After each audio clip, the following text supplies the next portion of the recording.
ಮಂಗಳಾಭರಣ ಪಾಲಿಸು. ಸ್ನೇಹಿತರೆ ನೋಡಿ, ಪ್ರತಿ ವರ್ಷ ನಾನು ನಮ್ಮ ಮನೆಯಲ್ಲಿ ಗಣಪತಿಯನ್ನು ಮಾಡಿ ಕೂರಿಸುವ ಮುಖಾಂತರ ಗಣಪತಿ ಹಬ್ಬದ ಶುಭಾಶಯಗಳನ್ನು ಹೇಳ್ತಾ ಬಂದಿದ್ದೀನಿ. ನನ್ನ ಭೂಚೇತನ ಯೂಟ್ಯೂಬ್ ಚಾನಲ್ ಪ್ರಾರಂಭದ ಪ್ರಥಮ ವಿಡಿಯೋನೇ ಶ್ರೀ ವಿನಾಯಕನ ಪ್ರತಿಷ್ಠಾಪನೆಯಿಂದನೇ ನಾನು ಮಾಡಿದ್ದೆ ಸ್ನೇಹಿತರೆ. ಆದರೆ ನೋಡಿ, ಈ ವರ್ಷ ಅಂದರೆ ಇದು ನನ್ನ ಯೂಟ್ಯೂಬ್ ಚಾನಲ್ ಸ್ಟಾರ್ಟ್ ಆಗಿ 3ನೇ ವರ್ಷದ ಗಣಪತಿಯ ಪ್ರತಿಷ್ಠಾಪನೆ. ಆದರೆ ಈ ಗಣಪತಿ ಒಂದು ವಿಶೇಷವಾದ ಒಂದು ಮಾಹಿತಿಯನ್ನು ಕೊಡಬೇಕು ಜನಗಳಿಗೆ ಅನ್ನೋ ಕಾರಣದಿಂದ ನೋಡಿ, ನನ್ನ ಚಾನಲಿನ ಅನೇಕ ಪ್ರೀತಿಯ ಸ್ನೇಹಿತರೆಲ್ಲ ರೈತ ಬಾಂಧವರೇ ಆಗಿದ್ದಾರೆ. ಹಾಗಾಗಿ ರೈತರಿಗೆ ಒಂದು ಖುಷಿ ಕೊಡುವಂತಹ ಒಂದು ಮಾಹಿತಿಯನ್ನು ನಮ್ಮ ಗಣಪತಿ ಸಾರ್ತಿದೆ. ನೋಡಿ, ನೀವೇನು ನೋಡ್ತಿದ್ದೀರ ನೋಡಿ, ಈ ಗಣಪತಿ ಅಮೃತ್ ಮಹಲ್ ತಳಿಗಳನ್ನು ಸಂರಕ್ಷಿಸಿ, ಹಳ್ಳಿಕಾರ್ ತಳಿಗಳನ್ನು ಸಂರಕ್ಷಿಸಿ ಅನ್ನುವ ಒಂದು ಉದ್ದೇಶವನ್ನು ಕುರಿತಂತ ಗಣಪತಿ ಸ್ನೇಹಿತರೆ. ನೋಡಿ, ಇಲ್ಲಿ ಕಟ್ಟಿರುವ ಒಂದು ರಾಸು ಇದು ಅಮೃತ್ ಮಹಲ್ ಆಗ್ಬೋದು, ಹಳ್ಳಿಕಾರ ಆದರೂ ಆಗ್ಬೋದು, ನಮ್ಮ ದೇಶೀಯ ಮೂಲ ತಳಿ ಸ್ನೇಹಿತರೆ. ಅದನ್ನು ಕೈಯಲ್ಲಿ ಹಿಡಿದು ಹಿಂದೆ ಗಣಪತಿಯ ಹಿಂದಿನ 2 ಕೈಗಳಲ್ಲಿ ಹಳ್ಳಿಕಾರ್ ಮತ್ತು ಅಮೃತ್ ಮಹಲ್ಗಳನ್ನು ಸಂರಕ್ಷಿಸಿ ಅನ್ನುವ ಒಂದು ಉದ್ದೇಶವನ್ನು ಕುರಿತಂತ ಗಣಪತಿ ಇದು. ಈ ವರ್ಷ ಈ ಗಣಪತಿಯನ್ನು ನಾನು ವಿಶೇಷವಾಗಿ ಸ್ನೇಹಿತರೆ ಒಂದು ರಾಗಿ ಹುಲ್ಲಿನಿಂದ ಸ್ಕೆಲಿಟನ್ ರೀತಿಯಾಗಿ ಒಂದು ಎಲುಬುಗಳ ರೀತಿಯಾಗಿ ಜೋಡಣೆ ಮಾಡುವ ಮುಖಾಂತರ ತುಂಬ ಹಗುರವಾಗಿರಲಿ ಅಂತೇಳಿ ಕಟ್ಟಿ ಅದಕ್ಕೆ ಮಣ್ಣನ್ನು ಮೆತ್ತಿ ಗಣಪತಿಯನ್ನು ಮಾಡಿದ್ದೀನಿ. ನೀವೇನು ನೋಡ್ತಾ ಇರ್ಬೋದು ವಿಡಿಯೋದಲ್ಲಿ, ಈ ರೀತಿಯಾಗಿ ಗಣಪತಿಯನ್ನು ಮಾಡ್ತಾ ಇದ್ದೀನಿ. ಈ ಗಣಪತಿ ಇನ್ನೊಂದು ಉದ್ದೇಶ ಅಂದರೆ ಎತ್ಕೊಳಕ್ಕಾಗಿರ್ಬೋದು, ತುಂಬ ಹಗುರವಾಗಿರಲಿ, ಮತ್ತು ಗಣಪತಿ ನಿಂತಿರುವ ಗಣಪತಿ ಅಲ್ವಾ, ನಿಂತ್ಕೊಳೋದು ಈ ಗಣಪತಿ ನಿಂತಿದೆ ಅಂದರೆ ಅದರ ಕೈ ಕಾಲುಗಳೆಲ್ಲ ಸ್ವಲ್ಪ ನಿಲ್ಲಕ್ಕೆ ಅನುಕೂಲ ಆಗಲಿ ಅಂತೇಳಿ ಸ್ಕೆಲಿಟನ್ ಕಟ್ಟಿ ಮಾಡ್ತಾಯಿದ್ದೀನಿ. ತುಂಬ ಶ್ರಮಪಟ್ಟು ಮಾಡ್ತಾಯಿದ್ದೀನಿ. ಈ ವಿಡಿಯೋಕ್ಕೆ ನೀವು ಖಂಡಿತವಾಗಿ ಒಂದು ಲೈಕ್ ಮಾಡ್ತೀರಾ ಅಂತ ಅಂದ್ಕೊಂಡಿದ್ದೀನಿ. ನೋಡಿ ಸ್ನೇಹಿತರೆ, ನಿಮ್ಮ ನೆಚ್ಚಿನ ಗಣಪತಿ ಹಳ್ಳಿಕಾರ್ ಮತ್ತು ಅಮೃತ್ ಮಹಲ್ ಈ ಒಂದು ತಳಿಗಳನ್ನು ರಕ್ಷಣೆ ಮಾಡಿ ಅನ್ನೋ ಒಂದು ವಿಷಯವನ್ನು ಸಾರುತ್ತಿರುವಂತಹ ಗಣಪತಿಯನ್ನು ಈ ವರ್ಷ ಮಾಡಿದ್ದೀನಿ.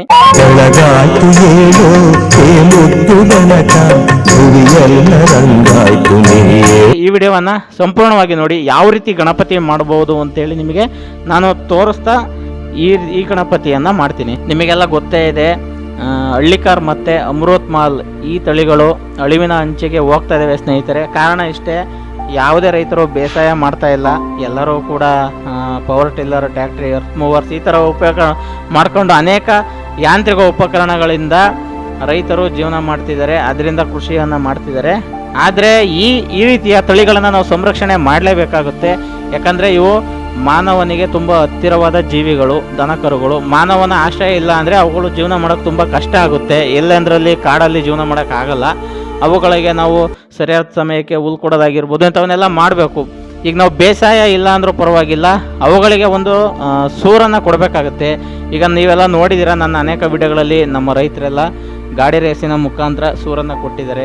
ಇನ್ನೂ ಅನೇಕ ಜನರು ಹಾವೇರಿಯಲ್ಲಿ ಹೋರಿ ಹಬ್ಬದ ಮುಖಾಂತರ ಕೊಟ್ಟಿದ್ದಾರೆ. ತಮಿಳುನಾಡಲ್ಲಿ ಜಲ್ಲಿಕಟ್ಟಿನ ಮುಖಾಂತರ ನಮ್ಮ ಎತ್ತುಗಳಿಗೆ ಈ ಒಂದು ಸೂರನ್ನು ಕೊಟ್ಟಿದ್ದಾರೆ ರೈತರು. ಇದೇ ರೀತಿಯಾಗಿ ಗಾಡ ರೇಸಲ್ಲೂ ಕೂಡ ಕೊಟ್ಟಿದ್ದಾರೆ. ಧಾರವಾಡ ಸೈಡಲ್ಲಿ ಅನೇಕ ಒಂದು ರೈತರ ಗ್ರಾಮೀಣ ಕ್ರೀಡೆಗಳಿಂದ ಇವತ್ತು ದನಕರುಗಳ ಸಂರಕ್ಷಣೆ ಆಗಿದೆ. ಈ ರೀತಿಯಾಗಿ ಸಂರಕ್ಷಣೆಯನ್ನು ಮಾಡ್ತಿದ್ದಾರೆ. ಇದೇ ಒಂದು ಉದ್ದೇಶನ ನಮ್ಮ ಗಣಪತಿ ಕೂಡ ಸಾರುತ್ತೆ. ಆ ರೀತಿಯಾಗಿ ಮಾಡ್ತಿದ್ದೀನಿ ಸ್ನೇಹಿತರೆ.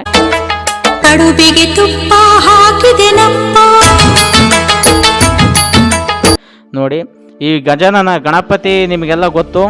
ಈ ಗಣಪತಿ ಈ ಭಾದ್ರಪದ ಶುಕ್ಲದ ಚೌತಿಯ ದಿನದಂದು ಪಾರ್ವತಿ ಅಂದರೆ ಗಣಪತಿಯ ತಾಯಿ ಗೌರಿ ಭೂಲೋಕ ಅವಳ ತವ್ರ ಮನೆ ಆಗಿರುತ್ತೆ, ತವರಿಗೆ ಬಂದಿರ್ತಾಳೆ. ಆ ಸಮಯದಲ್ಲಿ ಶಿವ ಹೋಗು ನಿಮ್ಮ ತಾಯಿ ತವ್ರ ಮನೆಗೆ ಹೋಗಿದ್ದಾಳೆ, ಅವಳನ್ನು ಮತ್ತೆ ಕರ್ಕೊಂಬ ಹೋಗಿ ಅಂತ ಕಳಿಸ್ತಾನೆ. ತನ್ನ ತಂದೆ ಮಾತನ್ನು ಮೀರದೆ ಗಣಪತಿ ಇದೇ ಭಾದ್ರಪದ ಶುಕ್ಲದ ಚೌತಿಯ ದಿನದಂದು ಗಣಪತಿ ಬರ್ತಾನೆ. ಗಣಪತಿ ಬಂದಾಗ ಭಕ್ತಾದಿಗಳೆಲ್ಲ ತುಂಬ ಕೊಂಡಾಡ್ತಾರೆ.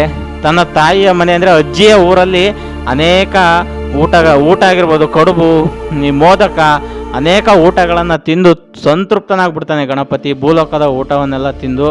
ಆನಂತರ ಸ್ನೇಹಿತರೆ ದಾರಿಲಿ ಬರ್ತಾ ಇರ್ತಾನೆ. ಬರುವಾಗ ಗಣಪತಿ ತುಂಬ ದೊಡ್ಡ ಹೊಟ್ಟೆ, ನಿಮಗೆಲ್ಲ ಗೊತ್ತು, ದೊಡ್ಡ ಹೊಟ್ಟೆ ತುಂಬ ಊಟ ಮಾಡಿ ದಾರಿಲಿ ಬರುವಾಗ ಇಲಿ ಮೇಲೆ ಕೂತ್ಕೊಂಡು ಬರ್ತಾ ಇರ್ತಾನೆ. ಯಾಕಂದರೆ ಮೂಷಕ ಗಣಪತಿಯ ವಾಹನ. ಹಾಗಾಗಿ ಆನಂತರದಲ್ಲಿ ಏನಾಗುತ್ತೆ, ದಾರಿಲಿ ಒಂದು ಹಾವು ಅಡ್ಡ ಬಂದ್ಬಿಡುತ್ತೆ.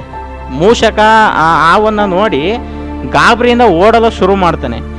ಆ ಶುರು ಮಾಡಿದ ಕಾರಣ ಗಣಪತಿ ಇಲಿ ಮೇಲಿಂದ ಬಿದ್ದು ಹೊಟ್ಟೆ ಗಣಪತಿದು ಒಡೆದೋಗ್ಬಿಡುತ್ತೆ. ಅವಾಗ ಏನಾಗುತ್ತೆ, ಗಣಪತಿ ಹೊಟ್ಟೆ ಒಡೆದೋದ್ರೂ ಗಣಪತಿ ಅಂದರೆ ಊಟದ ಮೇಲೆ ತುಂಬ ಆಸೆ. ಗಣಪತಿ ಊಟ ಅಂದರೆ ಭೋಜನ ಪ್ರಿಯ.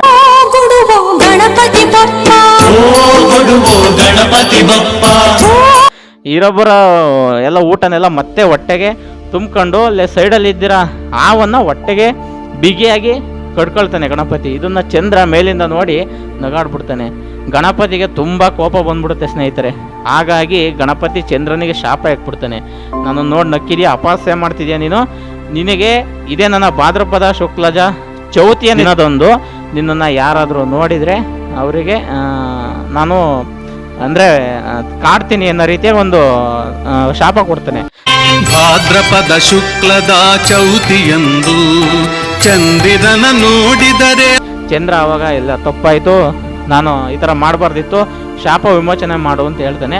ಅಂದರೆ ಆ ಒಂದೇ ಒಂದು ದಿನಕ್ಕೋಸ್ಕರ ಶಾಪ ಉಳಿಯುತ್ತೆ, ಇನ್ನು ಬೇರೆ ದಿನ ಎಲ್ಲ ನೀನು ಶಾಪ ಮುಕ್ತನಾಗ್ತೀಯ ಅಂತೇಳಿ ಗಣಪತಿ ಅವನಿಗೆ ಶಾಪ ವಿಮೋಚನೆ ಮಾಡ್ತಾನೆ ಸ್ನೇಹಿತರೆ. ಈ ರೀತಿಯಾಗಿ ನಮ್ಮ ಗಣಪತಿಯ ಹಬ್ಬದ ದಿನದಂದು ಚಂದ್ರನನ್ನು ನಾವು ನೋಡಿದರೆ ಶಾಪ ತಗಲುತ್ತೆ ಅನ್ನೋ ಒಂದು ನಮ್ಮ ಸನಾತನ ಧರ್ಮದ ಸಂಸ್ಕೃತಿಯಲ್ಲಿ ಇದೆ. ಇದು ಗಣಪತಿಯ ಒಂದು ಸಣ್ಣ ಕತೆ. ಚೌತಿಯಂದು ಚಂದಿರನ ನೋಡಿದರೆ ಅಪವಾದ ತಪ್ಪದು. ಸ್ನೇಹಿತರೆ, ನಿಮಗೆಲ್ಲರಿಗೂ ಗೊತ್ತಿದೆ, ಗಣಪತಿಯು ಪಾರ್ವತಿಯ ದೇಹದ ಮಣ್ಣಿನಿಂದ ಮಾಡಿರುವಂಥ ಒಂದು ಪ್ರತಿಮೆ. ಅಂದರೆ ಮಣ್ಣಿನಿಂದ ಮಾಡಿ ಜೀವ ತುಂಬಿ ಜೀವಾಂಶ ಸಂಭೂತತೆಯನ್ನು ಪಡೆದ ನಂತರ ಅವರ ಮಗನಾಗಿ ಜನ್ಮ ತಾಳ್ತಾನೆ ಸ್ನೇಹಿತರೆ. ಇದು ಗಣಪತಿಯ ಒಂದು ಮೂಲ ಚರಿತ್ರೆ ಅಂತ ಹೇಳ್ಬೋದು. ಗಣಪತಿಯನ್ನು ಭೂಲೋಕದಲ್ಲಿ 3 ದಿನ, 5 ದಿನ, 9 ದಿನ, ಕೆಲವೊಂದು ಕಡೆ 1 ತಿಂಗಳು ಗಣಪತಿಯನ್ನು ಇಟ್ಟು ಸ್ನೇಹಿತರೆ ಭಕ್ತಿಯಿಂದ ಪೂಜೆ ಸಲ್ಲಿಸಿ ಅನೇಕ ಉತ್ಸವಗಳಿಂದ ಮೆರವಣಿಗೆ ಮಾಡಿ ಗಣಪತಿಯನ್ನು ವಿಸರ್ಜನೆ ಮಾಡುವ ಮುಖಾಂತರ ಗಣಪತಿಯ ಭಕ್ತಿಗೆ ಪಾತ್ರರಾಗ್ತಾರೆ ನಮ್ಮ ಹಿಂದೂ ಧರ್ಮದ ಅನೇಕ ಭಕ್ತಾದಿಗಳು. ಆ ರೀತಿಯಾದ ಒಂದು ಸಂಕಲ್ಪವನ್ನು ನಾವು ಕೂಡ ಮಾಡ್ತಿದ್ವಿ ಸ್ನೇಹಿತರೆ. ಪ್ರತಿ ವರ್ಷ ನಮ್ಮ ಮನೆಯಲ್ಲಿ ನಾನೇ ಗಣಪತಿ ಮಾಡುವ ಮೂಲಕ ಗಣಪತಿಯ ಒಂದು ಭಕ್ತಿಗೆ ಪಾತ್ರರಾಗಬೇಕು, ಎಲ್ಲರಿಗೂ ಒಳ್ಳೇದಾಗಬೇಕು ಅನ್ನೋ ಬೇಡುವ ಮುಖಾಂತರ ಗಣಪತಿ ಕುಂಡಿಸ್ತೀನಿ ಸ್ನೇಹಿತರೆ. ಈ ರೀತಿ ಪ್ರತಿ ವರ್ಷ ಕೂರಿಸ್ತಿದ್ದೀನಿ ನೋಡಿ. ಇದು ಈ ವರ್ಷದ ಗಣಪತಿ ಸ್ನೇಹಿತರೆ. ಗಜಮುಖನೇ ಗಣಪತಿಯೇ ನಿನಗೆ ವಂದನೆ, ನಂಬಿದವರ ಪಾಲ.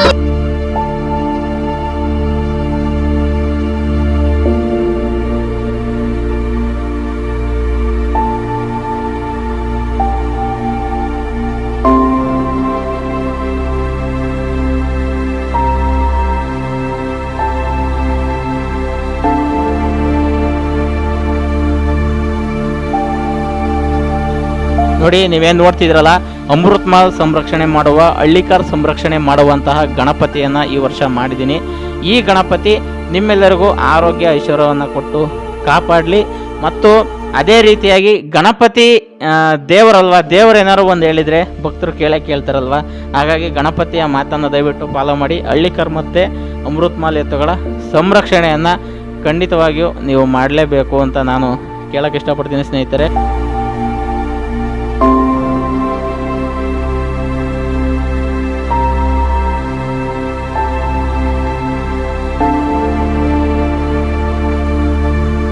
ಓಕೆ, ಇದಿಷ್ಟು ಈ ವರ್ಷದ ಗಣಪತಿಯ ವಿಡಿಯೋ ಸ್ನೇಹಿತರೆ. ನೋಡಿದ್ರಲ್ಲ, ಈ ವಿಡಿಯೋ ಇಷ್ಟವಾಗಿದ್ದರೆ ಲೈಕ್ ಮಾಡಿ. ಏನಾದರೂ ಅನಿಸಿಕೆ ಅಭಿಪ್ರಾಯ ಹೇಳ್ಬೇಕನ್ಸಿದ್ರೆ ಕಮೆಂಟ್ ಬಾಕ್ಸ್ನಲ್ಲಿ ಕಮೆಂಟ್ ಮಾಡಿ. ದಯವಿಟ್ಟು ನನ್ನ ಚಾನಲ್ಗೆ ಸಬ್ಸ್ಕ್ರೈಬ್ ಆಗಿ ಸಪೋರ್ಟ್ ಮಾಡಿ. ಜೈ ಹಿಂದ್, ಜೈ ಕರ್ನಾಟಕ, ಮತ್ತೆ ಜೈ ವಿಘ್ನೇಶ್ವರ. ಏಕದಂತ ಕರುಣಾಭರಣ ಪಾಲಿಸ